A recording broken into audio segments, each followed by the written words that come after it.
Hello there and welcome to Global Business Africa. We'll be giving you insight into Africa's business and financial markets. I'm Uche Okoronkwo, coming to you from Kenya's capital, Nairobi. Let's start with a look at the markets. Now, emerging market stocks hit multi-year highs today as Democratic candidate Joe Biden maintained a narrow lead in a tight U.S. election race. MSCI's index of emerging market stocks was set for its best day since July, with bourses in Russia, South Africa and Brazil rising between 2.5% and 3% on the day. Of course, South Africa's JSE climbed 2.7%, tracking its global peers. It was also thanks to gains in large tech stocks on that bourse, and of course a slight recovery in general retailers from yesterday. Now, also coming up on today's show, the U.S. vote count continues amid Donald Trump's legal challenge.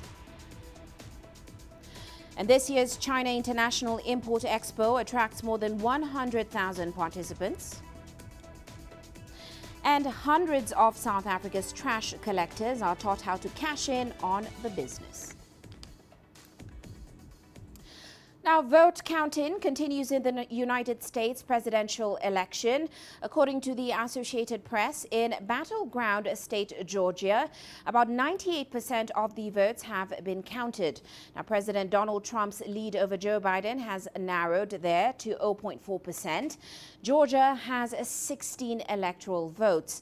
Meanwhile, AP projections now show Joe Biden has 264 electoral votes, just 6 short of the 270 which he needs to win, while President Donald Trump has just 214. Trump is already taking legal action to temporarily stop counting in several key states. His lawyers are challenging the vote counts in Michigan, Pennsylvania and Georgia. They're also asking the U.S. Supreme Court to intervene in mail-in ballots in Pennsylvania, where the race is too close to call.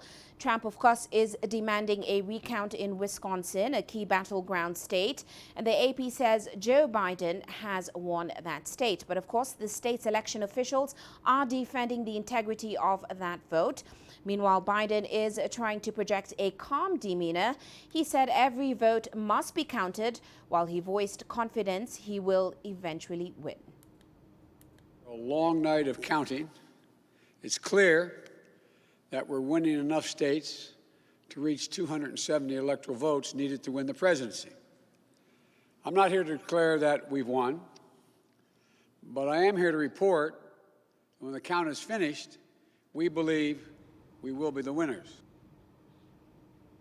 Meanwhile, Facebook and Twitter have flagged multiple posts by President Trump for falsely claiming victory and pushing unfounded allegations about vote counting. He is accusing Democrats without any evidence of trying to steal the election.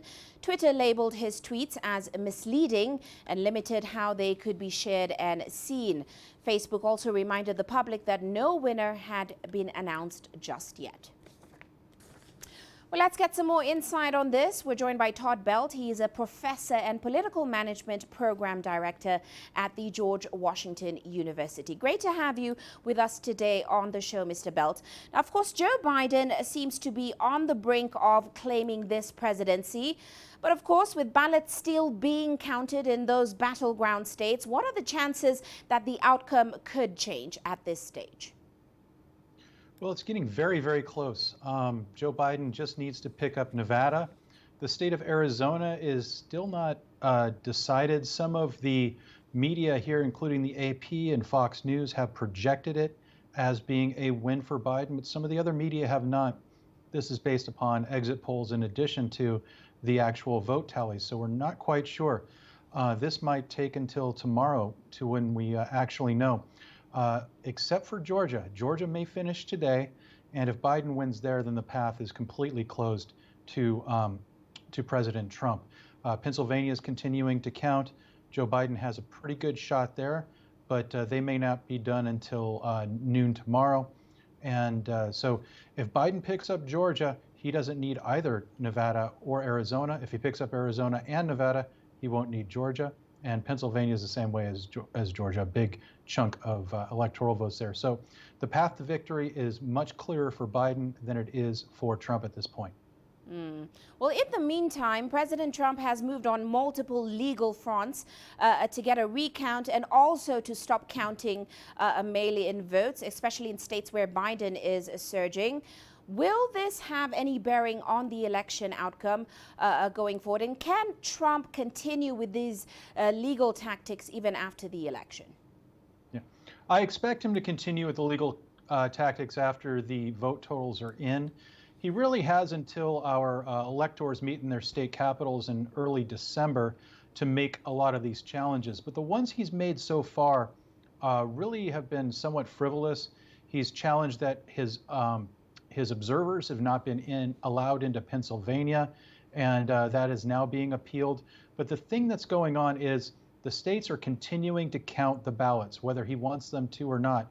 And so it will be very difficult for him to challenge the vote totals if he wants certain ballots disqualified, because once they're counted, they're counted. And so he may have to change his legal strategy after tomorrow.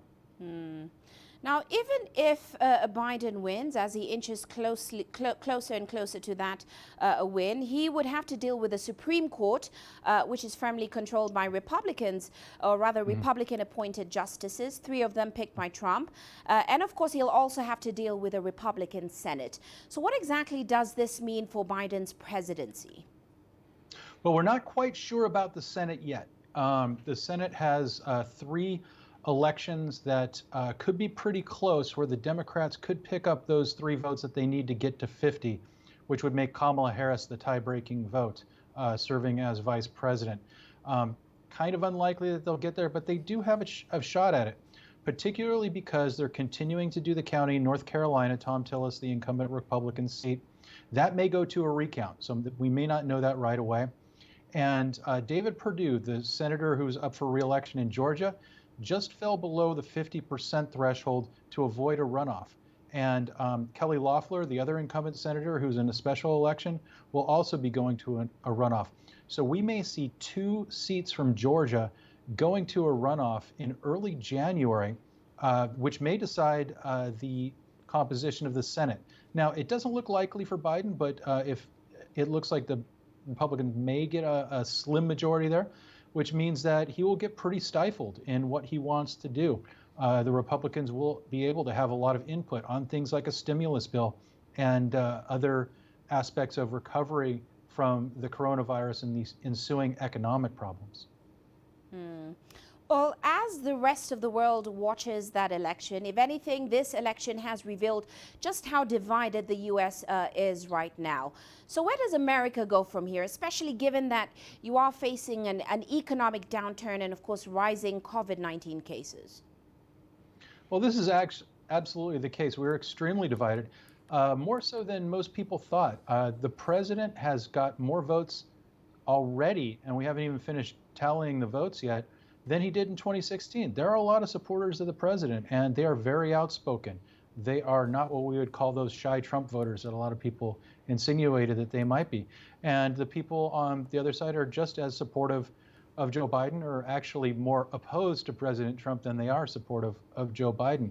I think once the vote tallies are in, we're going to have to look at how the American people react to this to really figure out how we move forward as a country, how we try to reunite the country rather than keep it divided.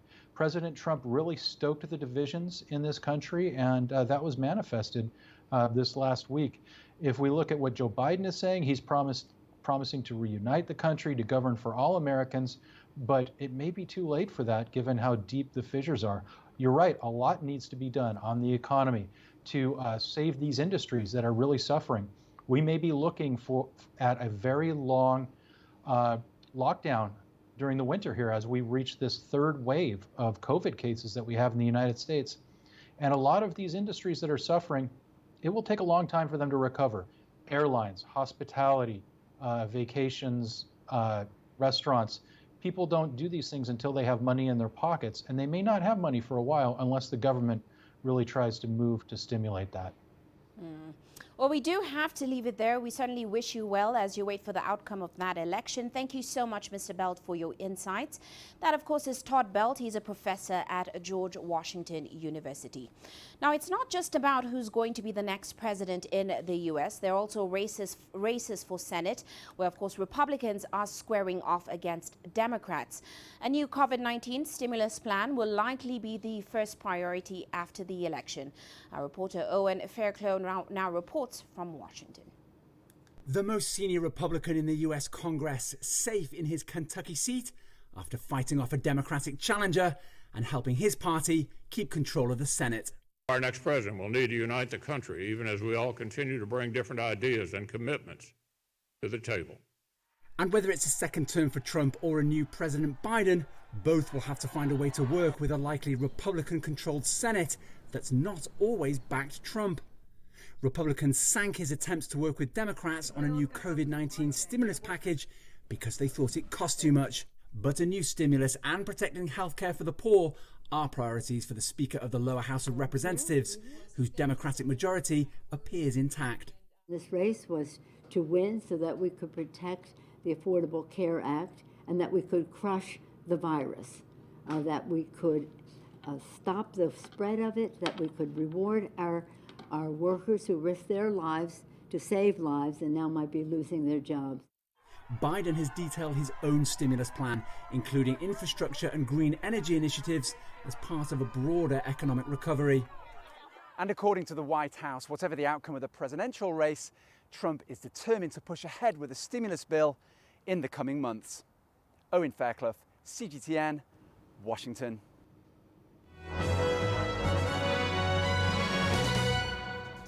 And now look at our corporate headlines today. South Africa's Public Enterprises Minister, Pravin Gordhan, says he has been absolutely categorical in talks with prospective airline partners. He's told them that the government will not put any further capital into South African Airways other than what has been promised in the business rescue plan. However, he maintained that SAA was far too important and strategic for the economy to be allowed to fail again. Meanwhile, Lufthansa is warning that it will burn through more cash in the fourth quarter than in the third, and that further restructuring measures will weigh on its results as it struggles to cope with the effects of the COVID-19 pandemic. As a result of continuing travel restrictions, Germany's flagship airline booked a net loss of about $2.3 billion in the third quarter. That's compared with a profit of $1.4 billion the previous year. And U.S. home rental company Airbnb plans to make its IPO registration public as early as next week. This will move the company closer to a stock market debut next month, even as the COVID-19 pandemic intensifies. Now, the IPO filing will give outsiders their first detailed look into Airbnb's business. It will also shed light on the company's reinvention after the virus outbreak pushed it to shift focus from city apartments to holiday home rentals. And finally, Facebook's WhatsApp will roll out disappearing messages to users this month, which will delete a post in a chat after 7 days, mirroring rival platforms such as Signal. It says the function will help the conversation feel lighter and more private. Now, for employers attempting to monitor record numbers of staff working from home, the app's new feature may make it even more difficult to police communications. And that is a look at our corporate headlines.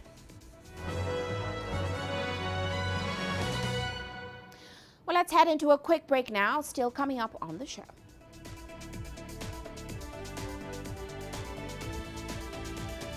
We'll be looking at how COVID-19 has impacted investment in Africa's infrastructure. And South Africa's Comair takes to the skies after being grounded in March.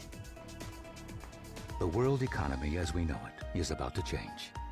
Global business reports highlight emerging markets, developing countries, and dynamic sectors worldwide. We feature top analysts and newsmakers to provide perspectives on every facet of business. From an on-the-ground perspective, we provide you with balanced and objective assessments. Fast, sharp, and insightful. Global business, only on CGTN. Every story starts out like this.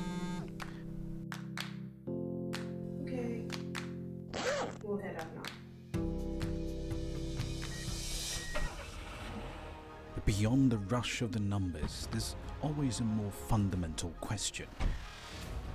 What happened? Who has been affected?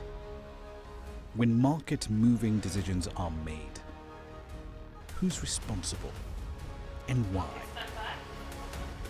Let's get some reaction on ground. Joining us in Johannesburg is Sutra. Hello, Nairobi. This is how all stories begin. See how they end. Only on Global Business.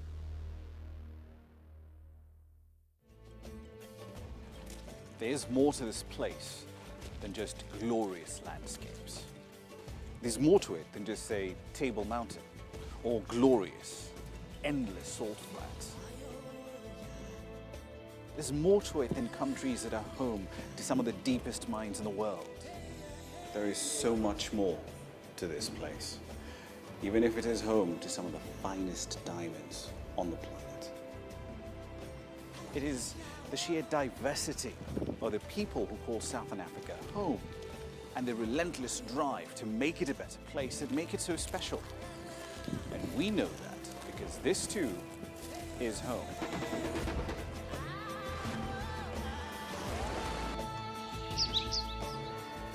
No one knows Southern Africa like we do. CGTN. See the difference.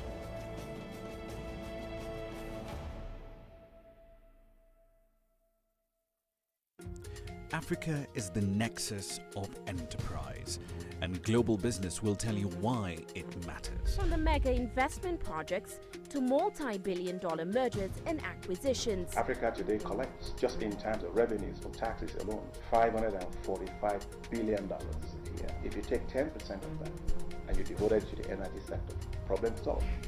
All this on Global Business, weekdays at this time on CGTN.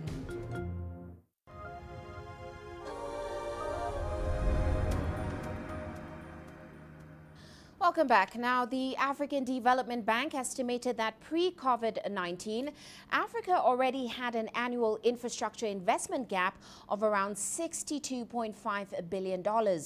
While the COVID-19 pandemic may have stalled any progress made by limiting government resources for public infrastructure and sending investors into retreat. However, there is evidence suggesting that there's still a wider interest in emerging market infrastructure in Africa from private investors looking to diversify their portfolios beyond traditional markets. Now, institutions such as the Private Infrastructure Development Group have been able to mobilize those funds. In 2019 alone, it raised about $2.6 billion from private sector investors as well as DFIs for commitments in mainly fragile and conflict-affected states. Well, let's now find out how the Private Infrastructure Development Group plans to execute this successfully in a post-pandemic world. We're now joined by CEO Philippe Valahu. Great to have you on the show with us, Mr. Valahu. Now, undoubtedly, the COVID-19 pandemic has slammed the brakes on most activities globally. How have you seen this impact global markets' appetite for African infrastructure investments? How have you seen it change those financing needs? And certainly, how have you seen it impact the strategy for financing institutions such as yours in Africa? I suppose the first thing I'd want to say is that I'd like to offer a different story than the doom and gloom that one reads about from all the time. And I must say that when we, and I personally, went into lockdown in mid-March of this year, and I was thinking about what the outlook might look like for our own institution by the end of the year, I was quite pessimistic. As I look today, 6 weeks or 7 weeks away from the end of our financial year, we're going to have quite an extraordinary year that I would have never anticipated. And that just shows how resilient it can be and is. And so, yes, people have had to adapt. We've had to adapt in the way we do things. But I think there's a lot of activity taking place, and we are relying ever more on our local partners than we've had in the past, even if we cannot travel. So I think there's a lot of good things that will come out of this. It does mean that institutions like us have to step up to the plate to fill some of the void that is being left. And indeed, PIDG just recently invested about $15 million in a local currency capital market bond issue in Senegal. Give us a sense of what opportunities and financing solutions you are looking at in terms of bankable projects for private sector players and, of course, DFIs, especially in this environment. I think for me, and the deal you mentioned is an example of it, is one of the most exciting things we are doing. And that's the promotion of local currency solutions, as opposed to having a dollar-based financing with all the risks associated with it. Earlier in the year, you may have read, for example, we were able to, through credit enhancement, provide the issuance of a bond in Kenya, the first ever green bond, to fund student accommodation for some of the university students in Nairobi. And we're seeing much more demand for this type of, effectively you're doing two things. You're developing local capital markets, deepening local capital markets by allowing pension funds and insurance companies in Africa, which until now have not invested or been able to invest in the infrastructure asset class, and then developing the much needed infrastructure. You mentioned the Port Autonome de Dakar, which is transportation, student accommodation, but there are a number of sectors where this is applicable. So for me, that's one exciting part of our work currently. Now, given your optimism, which I have to say is certainly refreshing, give us a sense of the silver linings in the current pandemic, especially in terms of the appetite for collaboration. How does the up-and-coming AFCFTA, Africa Continental Free Trade Area, feature in all this? I think in terms of the silver lining, it will force and is forcing everyone to rethink and to prioritize. So if I look at our own institution, with a lot of fanfare, we launched a new strategy in January of last year, a 5-year strategy. But you have to adapt. And for me, as I look, and I've been speaking to our board of directors on this, as I look to 2021, as I look beyond COVID, there are 3 areas that become critical in my mind. One is the renewable energy. One is the digitization, which affects everything, including the health sector, in particular the health sector. And then the transportation or social infrastructure, which I mentioned earlier. And I see, again, the optimism in me in the same way that a decade ago you saw the leapfrogging in the technologies, in the telecommunications sector. Is there an opportunity here with digitization for another exercise in leapfrogging for the continent? I think there potentially is. In terms of the FCTA, it's a major opportunity, I think, for African countries. But I think we need to be clear that achieving the full potential is going to depend on putting in place major or significant policy reforms and trade facilitation measures. But the exciting thing, again, for me is that trade and trade investment is at the crossroads of infrastructure. If you're developing in special economic zones in Ghana or in Kenya, you need infrastructure, you need transport, you need ports, you need access, you need electricity. So the two go hand in hand very nicely. Now, given this changing landscape and certainly new trends, as you just talked about, do you think we will see development and finance institutions such as PIDG evolving the way they access financing and the way they operate as a result of this COVID-19 environment? I think there's got to be a reset of the way we operate collectively. As you know, the resources have become scarce. A lot of governments have had to direct resources that might have gone into infrastructure funding to deal with the pandemic. And that leaves a hole, a bigger hole than there was already. So institutions like myself cannot afford, and I say that to our partners as well, whether it's the multilateral development banks or the DFIs, have to be able to cooperate. One, not to ensure that we do not reinvent the wheel, that if a product exists, that if an entity is providing it, let's group together to have the impact that we're trying to have. But I think everyone will have to step up to the plate to have that cooperation that perhaps is not always there in the way that it should be. Well, we do have to leave it there, but thank you so much, Mr. Valahu, for that interesting discussion. Of course, that was Philippe Valahu, he's the CEO of PIDG. Now, in Nigeria, the aviation industry is one of these sectors that have been badly hit by the COVID-19 pandemic. Many local airlines are struggling and have been forced to declare workers redundant. But the government has moved to assist industry players through a cash bailout. Here's CGTN's Deji Badmus with more. It had always been a question of the size of the bailout and not if the federal government will provide funding support for the Nigerian aviation industry. The question has now been answered by the country's aviation minister.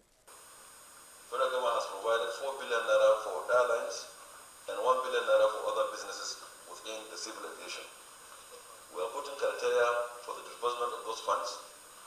And once it is done, it will be transparently done, and they will be so disbursed. The disbursement of the funds is expected to begin in the coming days. It will come as a relief for an industry that was already facing serious funding challenges even before the COVID-19 pandemic hit. But some experts say the process needs to be reviewed to ensure only deserving airlines get funds. The same minister that announced the $5 billion for the airline said that the airline are owing $19 billion and $6 million. 19 billion naira and $6 million. So the question I ask is, what is the wisdom in giving them money when they are owing? So if there are people that are not owing among the airline, it's okay. They could be entitled to the bailout. But if there are people, if there are airlines that are owing, they should not be entitled to any kobo of that $5 billion. This is not the first time that the government is offering bailouts to the aviation industry. Hefty bailouts by the government between 2009 and 2012 failed to turn the industry around. That led to accusations that some airlines simply misused the funds. In 2012, they collected over 200 billion. The question is, what did they do with it? What did they, those who collected the 200 billion, what did they do with it? How many of them have returned? It's not clear if the latest bailout will make any difference. But one thing is certain, the Nigerian aviation industry is in a bad shape. The situation worsened by the COVID-19 pandemic. All airlines have been forced to lay off staff and have also slashed salaries. Most of them are deep in debt. The aircraft that flies, the onboard service, the airport that receives, and the parts aircraft, the engineers, the pilots, the entire value chain of aviation has been tremendously affected. If we're going to talk in figures, I mean, we've been talking about figures in the past. It's tons and billions of dollar loss. The $13 million bailout fund is certainly low compared to what some aviation experts have said is needed to turn the sector around. But at this time, just anything the industry can lay its hands on will go some way to help address some of the challenges bedeviling an industry that needs every and any help it can get at the moment. Deji Badmos, CGTN, Lagos, Nigeria. And staying with aviation matters, Comair, the company that runs the South African franchise of British Airways and low-cost airline Kulula.com, looks set to fly again. Now, the company grounded flights in March when South Africa went into lockdown. 2 months later, Comair filed for business rescue. As Sumitra Naidu now reports, Comair has managed to clear a few hurdles and could take to the skies as early as next month. Comair wants to get British Airways and Kulula.com back in the air as soon as possible. But this may happen under a new parent. Comair executives formed a company called Bitco, which will buy the airlines. The Competition Commission gave the acquisition the green light on condition there will be no retrenchments once the airlines are flying again. I think it's extremely interesting that effectively the Competitions Board has approved essentially the takeover by the new company of old people on the condition that jobs are protected. It shows that both the management and obviously the authorities are being extremely sensitive to the needs of organised union. But 400 employees will be retrenched under the current restructuring. The National Union of Metal Workers of South Africa says there wasn't enough consultation. We would prefer a situation where we do not have to go to the Labour Court. We say that we think that they are not actually trying hard enough to find an amicable solution that does not involve us resorting to court action. We want meaningful engagement. Comair says additional black economic empowerment partners have agreed to take part in the business rescue process, but provided little details as to who they are. The two airlines might get back in the air soon, but their survival will be tricky. For South Africans, international travel hasn't opened up completely as yet. There are also worries around what another possible lockdown could do to this industry. the airline is still entirely dependent upon domestic air travel. And that means that it's incredibly useful. Link-in with British Airways is not going to be really of much use to it at all. And at the same time, we're expecting Gidon Novick, the original founder of Kulula, to launch his new airline. We now know it's called Lift, effectively from the 1st of December. So that's going to make the competition even tougher. SAA is also expected to start flying again after government extended yet another loan to help save the airline. The competition will be good news for consumers, but it may just be unsustainable for operators. Sumitra Naidu, CGTN, Johannesburg, South Africa. You're watching Global Business Africa. Coming up after this short break.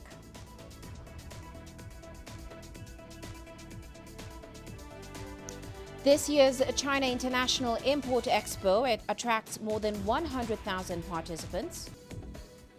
And ongoing protests in Thailand threaten the country's economy.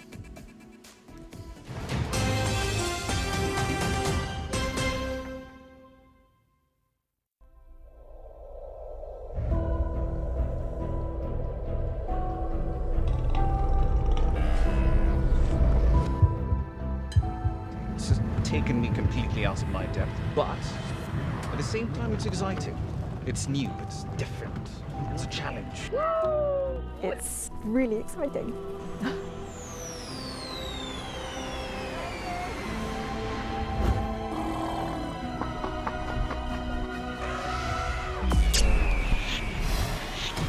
Over the last 14 hours of rain.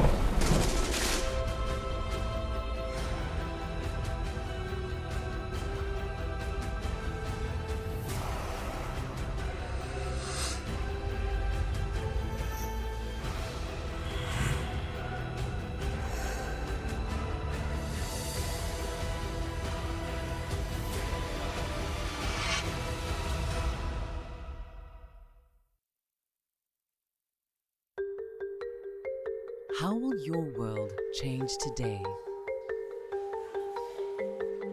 What happens here? What happens there? Or what you make happen for yourself? If it matters to you, it matters to us too. Your stories are these stories that need to be told. Africa Live. Find your voice. I try to not let it affect me, but there are days when it does. I'm a human being, and to see patients in a hospital bed and their family members are not there, there's no one there to hold their hand, that human touch, you know?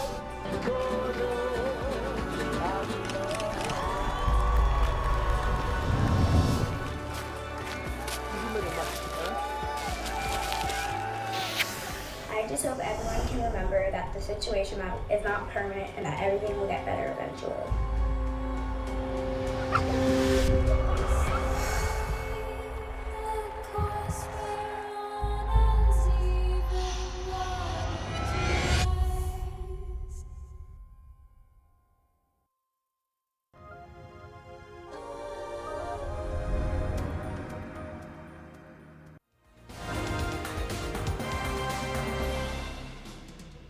And just about 1:30, let's recap today's top headlines. Now, vote counting continues in the United States presidential election. According to the Associated Press, in battleground state Georgia, 98% of the votes have been counted. President Donald Trump's lead over Joe Biden has narrowed there. Of course, Georgia has 16 electoral votes. Now, AP projections show Joe Biden has 264 electoral votes, just 6 short of the 270 he needs to win, while President Donald Trump has just 240. Meanwhile, Ethiopia's parliament has endorsed a 6-month state of emergency for the Tigray region. This means the decree first announced by the Council of Ministers has become law. In September, the Tigray local government held regional elections, which the federal government deemed illegal. In recent days, tensions have escalated, with the Tigray People's Liberation Front being accused of attempting to loot a military base. And Tanzanian President John Magufuli has been sworn in for his second term in office. Magufuli won a landslide victory after securing 84% of the vote. Several leaders, including Zimbabwean President Emmerson Mnangagwa and Ugandan President Yoweri Museveni, attended the swearing-in ceremony. In his address to the nation, Magufuli pledged to make Tanzania an economically independent nation. And that's a recap of today's top headlines.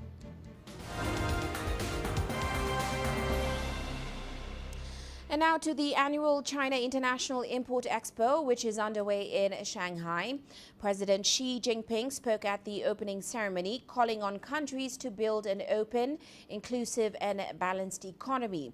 Now, this year's Expo features 6 main sections. They cover food and farm products, cars, smart devices, consumer goods, medical equipment and healthcare, as well as services. The event has attracted around 400,000 buyers and more than 110,000 companies and organizations. Here is Li Jingyi with more. Chinese President Xi calls on all countries to learn from the pandemic and promote opening up for win-win cooperation. The pandemic reminds us that all countries are a community with a shared future, and no one can stand alone in the face of major crises. We must adhere to the concept of win-win cooperation, prioritize the common interests of all countries, and promote economic globalization in a more open, inclusive, balanced, and win-win way. The week-long event provides a window for recognition of foreign products and gives domestic consumers more choices. President Xi said over the next 10 years, China's import volume for goods and products could exceed $22 trillion. China is a huge market with the greatest potential in the world. Made in China has become an important concept in the global industrial supply chain and has made positive contributions. China's vast domestic market will continue to stimulate its potential for innovation. President Xi said, going forward, China will continue to improve its business environment, boost innovation, and deepen bilateral and multilateral cooperations with countries in the rest of the world. Li Jingyi, CGTN. Meanwhile, in Thailand, there are fears that growing civil unrest could deal a blow to the economy, already battered by the COVID-19 pandemic. Now, the past year has seen a deterioration of business activity, with the country closed to almost all international travel. Now, experts warn that the ongoing protests are adding new pressure to Thailand's economic revival. Dusita Sakir reports from Bangkok. Behind the facade of Thailand's image of a tropical paradise populated by happy, smiling people is a country trapped in a vicious cycle of dysfunctional politics. Decades of protests, coups, constitutions. It's something the country has not been able to shake off. And here we are in 2020, and the country's struggle for democracy continues. Out on the streets, tens of thousands of youths gather, lingering on the phrase, squandered future. It's a movement that has gained momentum, wider public support, not because of their political standpoint, but perhaps an intense economic dissatisfaction. There are around 13 million jobs at risk. That's 1/3 of the labor force. We have a lot of problem with, inequality of opportunity, and that's why it leads to politics. Yeah, once the economy bad, people may come out and protest more. The economy was already bad, but few expected it to be like this. A 12.2% contraction in the second quarter as the COVID-19 pandemic hit. It was the biggest contraction in Southeast Asia's second-largest economy since the 1997 Asian crisis, and one of the worst results in the region. Households throughout the country have cut back sharply on spending, and businesses are struggling. Sayakon owns a small car dealership.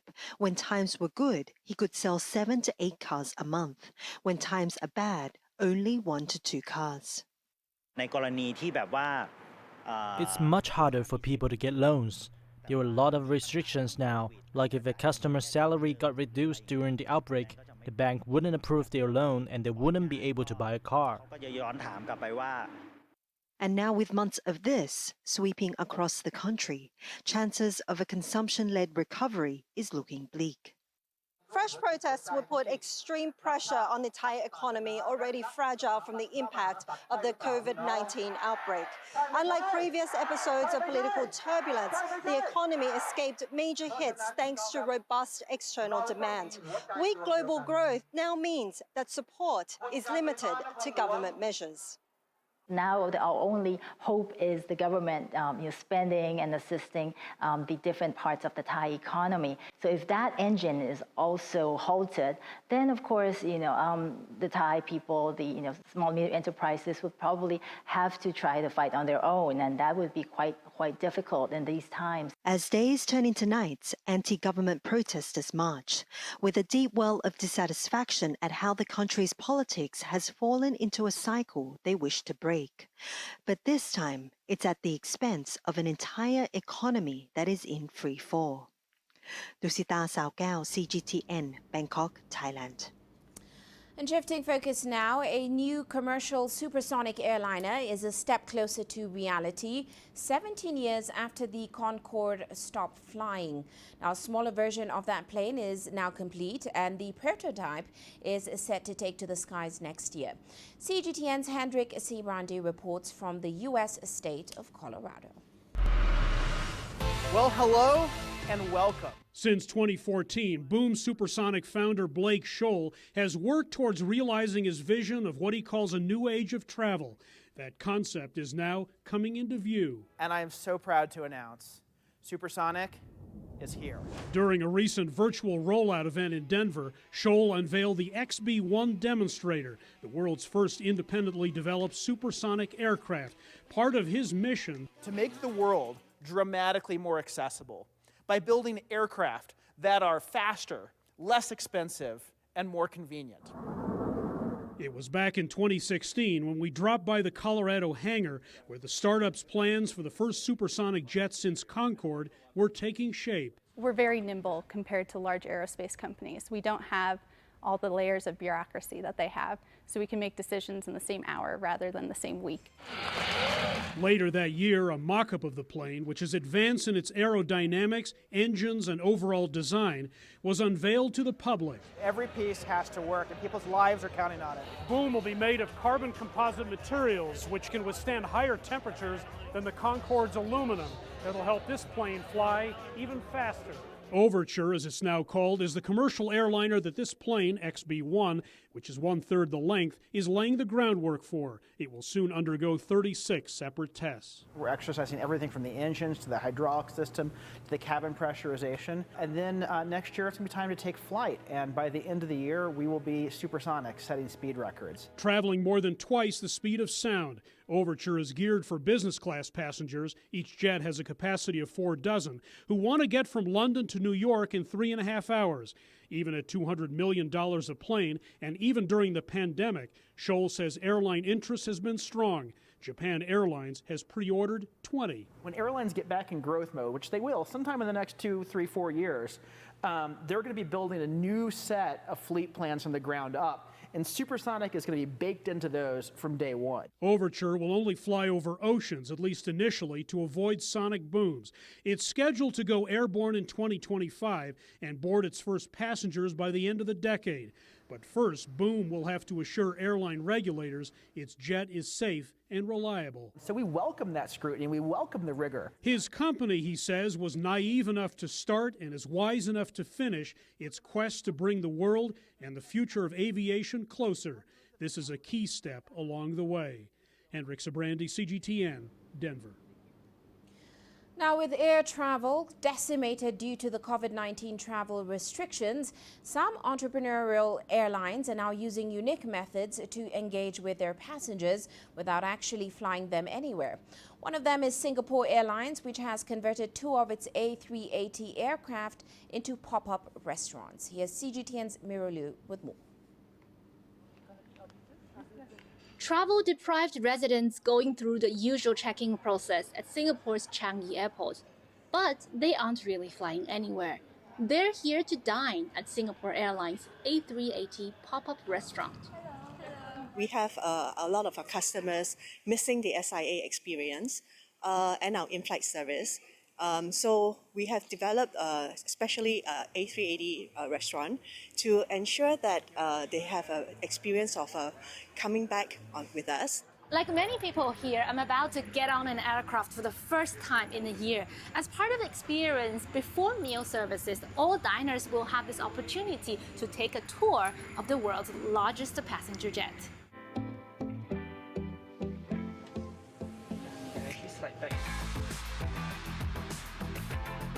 This is actually the spiral stairs at the aft of the A380. These are actual touchscreen also actually.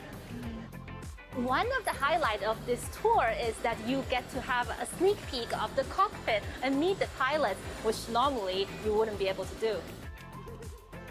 Outside the aircraft, the diners are treated to a variety of interesting activities, including a showcase of cabin crew uniforms over the years. And finally, into the Pacific.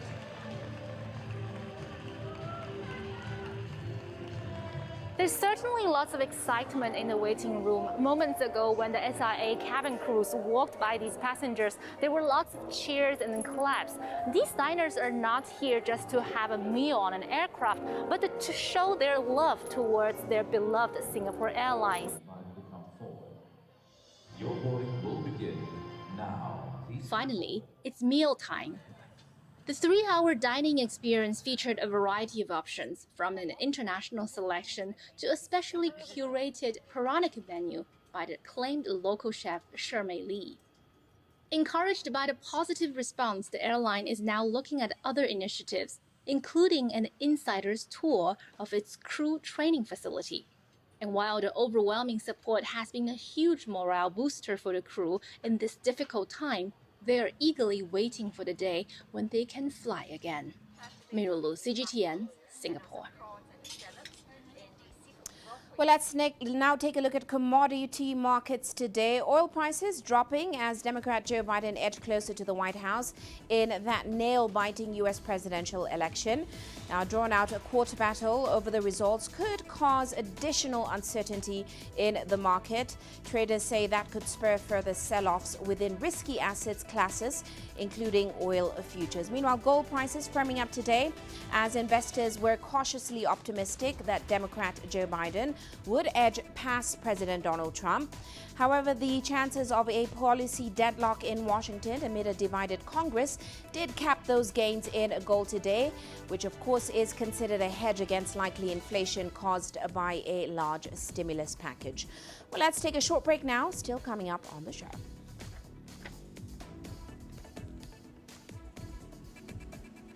Hundreds of South Africa's trash collectors are taught how to cash in on the business.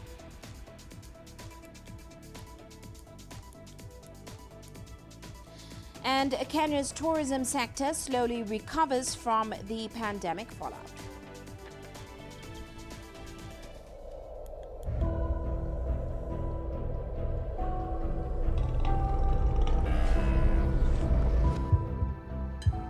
It's taken me completely out of my depth, but at the same time it's exciting.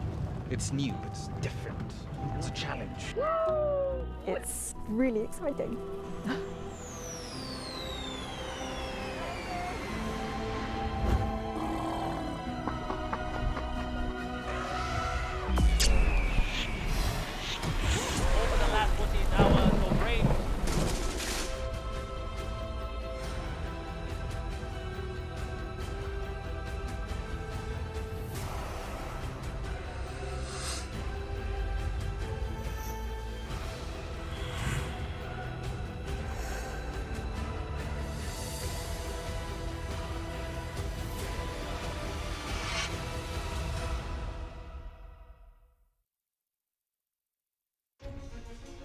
Images may appear to be identical, but looks can be deceiving. The difference is not always obvious. It has to be discovered. There are always different sides to a story. We put the focus on the details. To see more, to understand better. CGTN. See the difference. Situated in the winelands region of South Africa, Wellington is the only town apart from Cape Town where minstrel troops celebrate New Year, a culture that's been around since the days of slavery. The carnival brings joy and a sense of belonging to the many communities where alcohol and drug abuse are rife and half the youth is unemployed. Music is a sweet thing. Music brings people together. Music will stop violence. Concerned community members believe that by encouraging the youth to join in this vibrant tradition, they will follow an alternative path to a more positive future.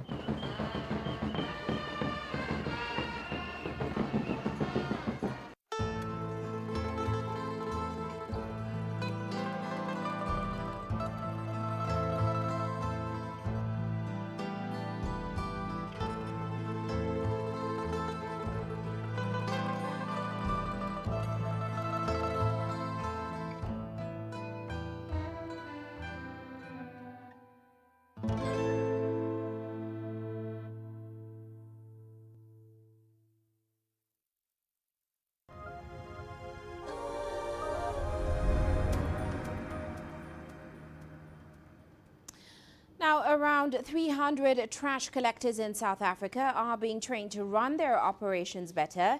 South Africa has around 90,000 trash collectors who keep the streets clean and boost the country's recycling rates. Green Deeds Recycling is one of the key players in the industry that has started an initiative to help them become more business and financial savvy. Here's CGTN's Julie Shire with their story. It's an early morning dash in South Africa's capital, Pretoria.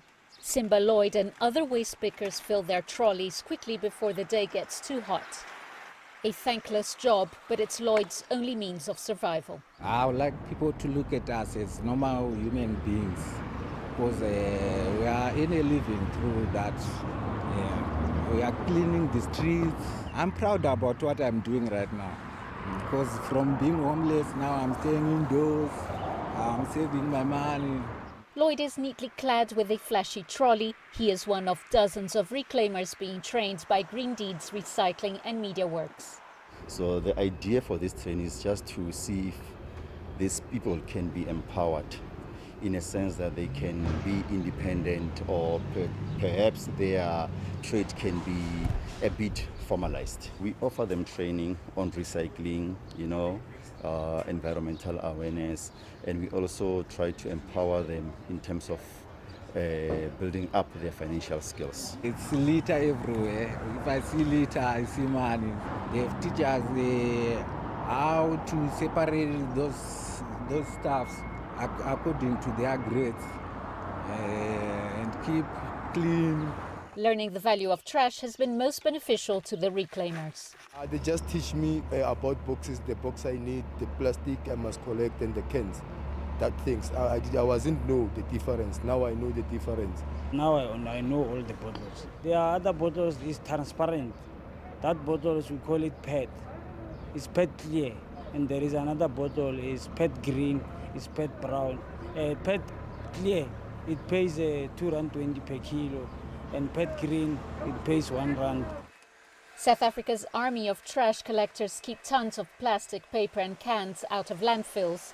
But with rubbish not separated at home, it makes their jobs a lot harder. Julie Shire, CGTN, Pretoria, South Africa.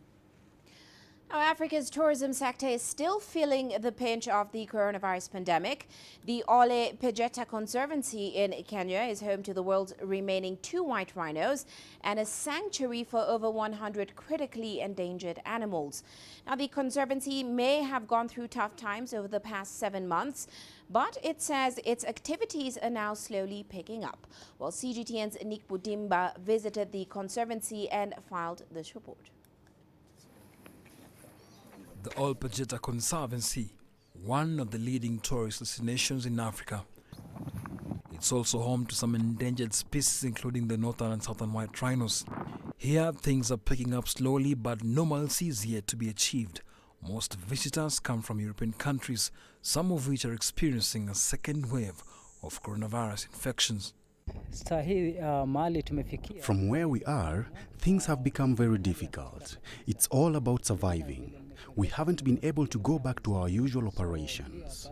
The fact that we are an integrated model, we embrace the use of various practices and land use plans that help us generate revenue from a number of diverse sources, has helped us survive, has been a major bridging between the downturn in tourism business.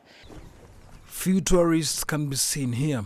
This unusual scenario, which is also evident in other parks and sanctuaries, is bad news for the economy. It has also led to an increase in poaching. However, more locals are visiting such attractions more often. Let Africa work more towards local tourism, because in this COVID period we realized that we were so reliant on international tourists that I feel we can really do wonders with local tourism. The Kenyan government believes the dream of making Africa a single tourist hub is still achievable, and that it will help the continent become more self-reliant in tourism. Africa needs to appreciate that there is already a market of almost 1 billion people in the continent that they can come and travel within each other. So we need to work on the logistics of making it happen. One, we need to open our borders to Africans. So in terms of visas and accessibility to the country. We need to open up our airspace to airlines across Africa, and that's going to work. At the moment, though, most industry stakeholders are focused on the more immediate task of surviving the aftermath of the coronavirus pandemic. Many African countries are depending on local tourism at the moment before things get back to normal. Other European countries have gone back to lockdown to control the spread of the virus, but in many African states, this is the situation. Things are not actually back to factory settings, hoping that soon most of these governments will reduce the entry fees to such parks, like here at the Olpejita Conservancy. Nick Mudimba, CGTN, Laikipia County, Kenya. Now, before we leave you, here's a quick look at Africa's currencies today. Emerging market currencies got a lift from a fading dollar. It, of course, was headed for its biggest three-day drop since March, ahead of the outcome of the U.S. Fed policy meeting that traders expect might hint at more stimulus. We saw South Africa's rand firming up against the dollar today as a result of that. Well, that's it for this edition of Global Business Africa. Remember, you can send your feedback to the contacts on your screen. You can also follow us on our various digital media platforms. From me, Uche Okoronkwo, and the rest of the team, thanks for watching.